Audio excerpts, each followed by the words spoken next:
Tell us what the chain of command is now? What does that mean? Well, is it Pam Bondi speaking to the mayor, speaking to you, or how does this work? So at the executive... So you all recall this viral moment from last year where DC Police Chief Pamela Smith did not know what chain of command meant? Guys, DEI in 2026 is still live and running. So we got a news story here where Mecklenburg County Sheriff Gary McFadden completely bombed during a North Carolina House Oversight Committee hearing earlier this week. This Democrat sheriff, already under heavy scrutiny for jail mismanagement, refusing to work with ICE, and a string of scandals, got hit with a simple fifth grade level civics question that he simply could not answer. Take a look. I'm going to do my best not to be disrespectful. I don't want my time wasted either. So first, if I were to classify your position as the highest law enforcement officer in the county, would that be a fair description? That's correct. Okay. And as such, you made reference earlier that you're a constitutional office. My colleague made reference that there are constitutional divisions amongst responsibilities between us and you. What branch of government do you operate under? Mecklenburg County. What branch of government do you operate under, Sheriff?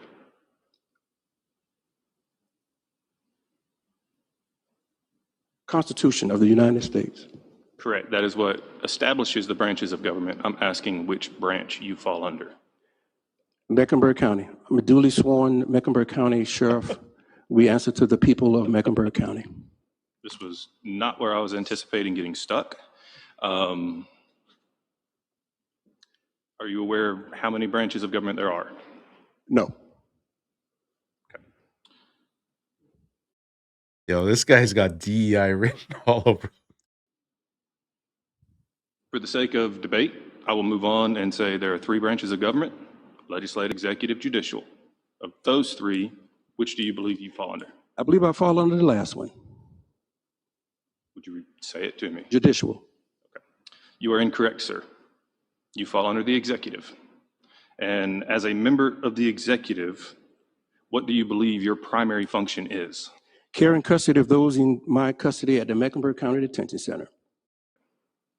That is part of what your responsibilities as sheriff are, sure.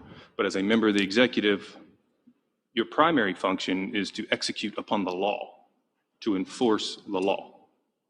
Okay? And again, I'm not trying to be rude, not trying to be combative, just walking you through the paces. I used to wear a badge as well. This guy's a waste of taxpayers' money. Okay? So, as the sheriff, do you take an oath of office? I do. And in that oath, I'm going to read it right off the screen, and I'm going to ask you if you agree with it. Okay? So there's a portion that says you will execute the office of the sheriff of the county of Mecklenburg for you, sir, to the best of your knowledge and ability, agreeable to law. Is that a fair representation of the oath you swore to? Yes, sir, it is. Okay. And the agreeable to law, what do you think that means? Following the law.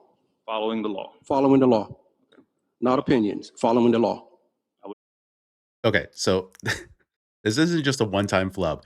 It's clear evidence that McFadden is a textbook DEI hire. Like, he was elevated because of identity politics and not like real qualifications. And since taking office, he's overseen more than 20 inmate deaths in his jail.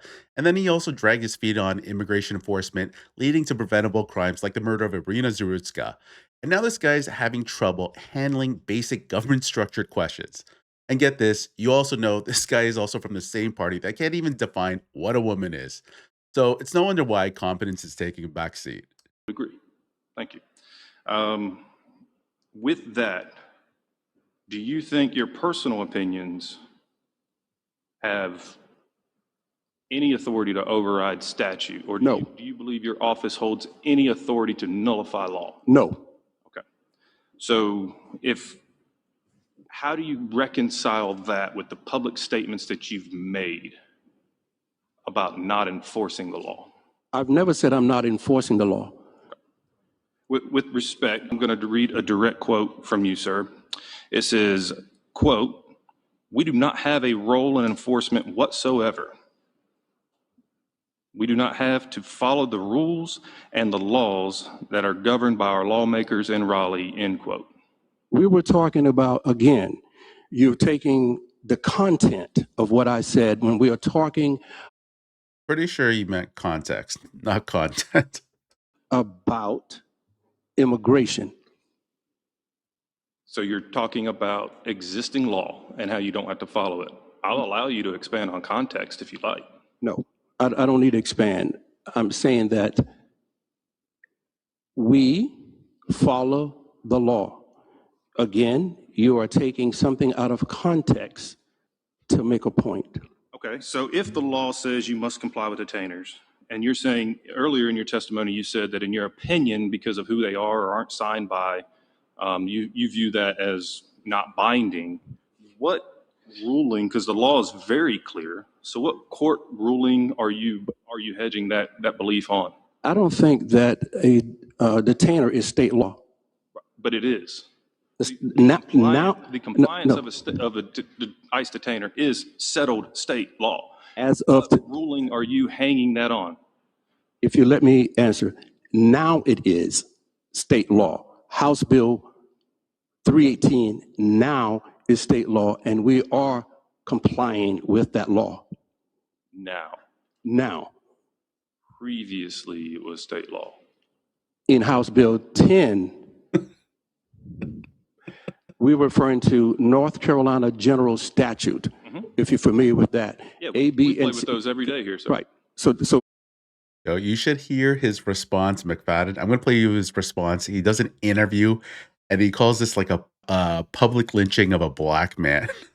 It's hilarious. we follow the law. We follow the law. So how do you reconcile that with the statement that I just read that was a direct quote from you? It was, That you don't have to follow the law. And you've already said that you don't believe that you have the authority of nullification. again, you're taking it out of a context of an immigration law. I will allow you as much leeway as you need to explain the context. That's all I'm going to explain. You're talking about immigration law. A detainer is not. I am not. I think were talking about immigration law when you made this statement. I am simply talking about broad spectrum application of the law and your job to enforce it, sir. That is where you're taking it out of context. I've offered you the opportunity to place it in context. I am not trying to lead you astray. I'm giving you the opportunity to make clear your statement, sir. Thank you so much. Simply, we follow the law. When the law is produced, we follow the law. Okay, so listening to this hearing, it just proves how unqualified Sheriff McFadden really is. He is 100% a DEI hire, and it seems like he graduated from the Minnesota Learning Center because apparently they, skipped Civics 101 altogether. Anyways, I want to play you the clip here of him afterwards being interviewed and listen to what he says. This is what I'm going to say. It was the public lynching of a black sheriff. I hate to say that. I have people call me that said it was a public lynching. Look at it from the perspective of the entire 2 hours of being bombarded with questions, belittled many times, talked to unprofessionally, and I still stood my ground. But you can clearly see this is a witch hunt for one thing or two things, and then we're going to magnify it as we did those 30 seconds. So after getting exposed in that hearing, McFadden ran to WCNC and had the audacity to call it a public lynching of a black man. He claimed that he was belittled many times and spoken to unprofessionally, which is just utter horseshit. No one screamed at him, no one insulted him. It was just a routine oversight hearing where they asked him simple questions that he could not answer. He's not a victim, he's just deflecting because he was made to look like a fool. And obviously, he resorted to playing the race card, which Democrats always do.